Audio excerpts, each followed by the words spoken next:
How Mayawati is making a carefully calibrated, determined bid for power at center. The Assembly debacle of 2017 has made Mayawati seek partnerships outside her citadel in up. Hers is the only party after the BJP and the Congress which has a truly national footprint. New Delhi, the uncertainty, both political and otherwise, had been hanging about in the air for almost 3 weeks. The recalcitrant southwest monsoons, as usual, were a tad late in crossing the Vindhyas. Delhi was under the spell of an oppressive humidity when 60-odd Lok Sabha MPs of the United Left Front withdrew support from the Congress-led United Progressive Alliance (UPA) government 10 years back, in July 2008. Senior Congress manager, in charge of mustering numbers for Manmohan Singh government, got a call from a journalist a couple of days ahead of the trust vote to inquire if Rashtriya Lok Dal (RLD), with its 3 MPs were firmly with the UPA. While the trusted Gandhi family loyalist listed reasons behind Ajit Singh joining the flock, the RLD leader was already on his way to meet Bahujan Samaj Party (BSP) chief Mayawati at Ladder's Humayun Road bungalow, promising to vote against the confidence motion.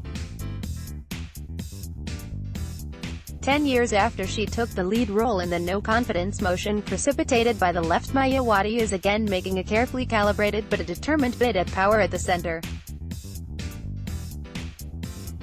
The only difference is, in 2008 she led the Alternative Front from a position of strength as the CM of UP. Now she does not even have enough legislators to send a single MP to the Rajya Sabha. And yet, as both her allies and opponents understand all too well, the Dalits arena is that indispensable cog in the wheel of the opposition chariot being put together for the battle royale in 2019.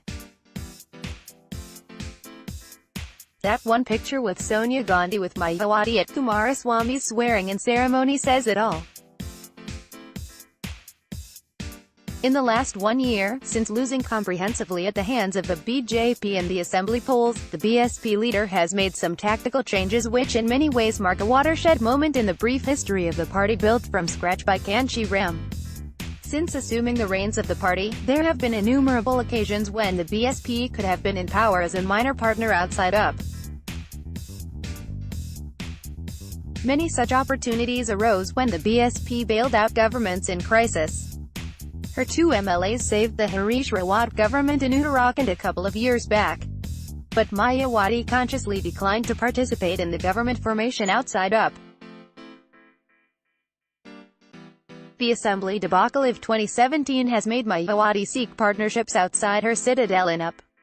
Hers is the only party after the BJP and the Congress which has a truly national footprint. In terms of votes, she stood third after the BJP and the Congress in the last general elections, though her party could not win a single seat. She has a political constituency, though spread thin outside UP, that can provide the requisite top-up votes to tilt scales in close electoral battles. Now there are signs that she is willing to exploit this assiduously built political reserve for a national role. So in Karnataka, Bahenji aligned with Janata Dal, secular, and the party now has a minister in the Kumaraswamy-led government. But more than that, in the process she has built bridges with a regional party which would be party of any possible non-BJP alternative at the center.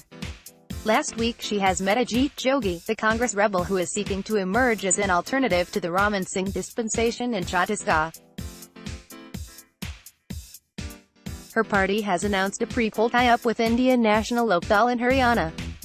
In Uttar Pradesh, she has displayed remarkable pragmatism to bury hatchets with her avowed Betnoor and Samajwadi Party to lay foundation for a pre-poll alliance against the BJP.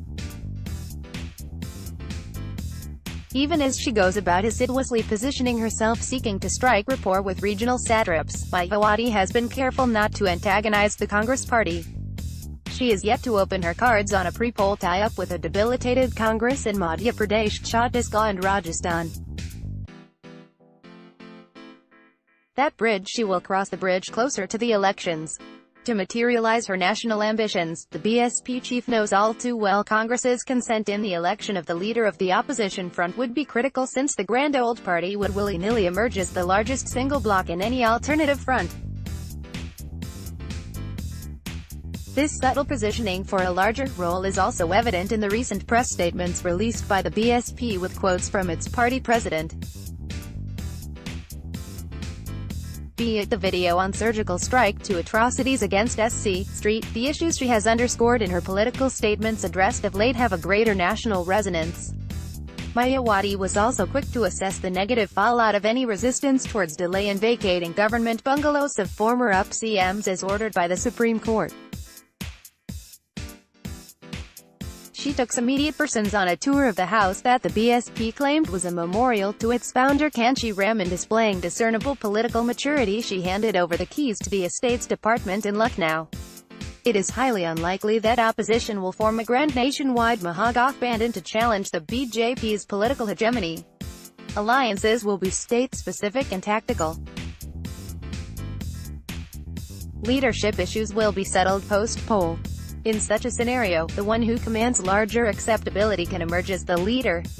BSP chief Mayawati is honing her strategy for any such eventuality with a dispassionate precision.